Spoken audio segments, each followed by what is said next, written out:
Think back to your time in high school. Did you ever feel that you were in a prison? Did you ever feel that you were in a machine that had its own purposes and goals and had no relation to what you actually wanted to do or achieve? If you did, then you shouldn't be surprised, because this reflects the nature of what the modern school is.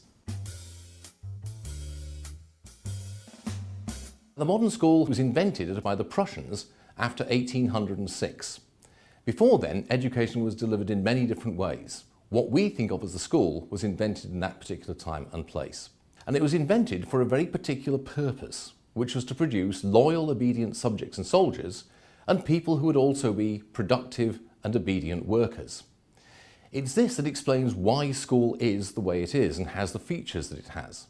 It explains why it is that the school day is divided up into rigid, time-structured blocks. It explains why it is that the organisation of the school is hierarchical and highly structured. It explains why it is that people are taught with people of their own age instead of people who are at the same stage of interest or ability as themselves.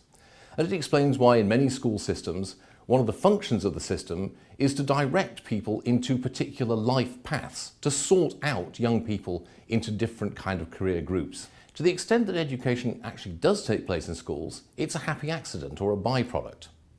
Now, there are many people who work in schools who believe that education in fact is the main point of what they're doing, and who are trying very hard to educate the people in their charge. However, the problem is that the whole system they're working in, the way it's set up and the way it is organised, is hostile to that golden endeavour, so that they're in the unfortunate position of constantly trying to push water uphill, if you will, and any success they have is gained against the odds. What we need to realise is that education and schooling are not the same thing. In fact, because we think that schooling is the same thing as education, we have a radically impoverished idea of what education is and could be. Why, for example, do we assume that education should only take place at one stage of a person's life? Education is something that can take place at any stage in someone's life, and indeed should do. Why assume that we have to educate people of the same age altogether? Surely this is a crazy way of doing it. Why do we have to deliver education in the highly structured and formalised way that schools require us to do it in? Education is something which will be central to most people's lives. What we need to do is to get away from the idea that schools are the only way in which we can deliver education.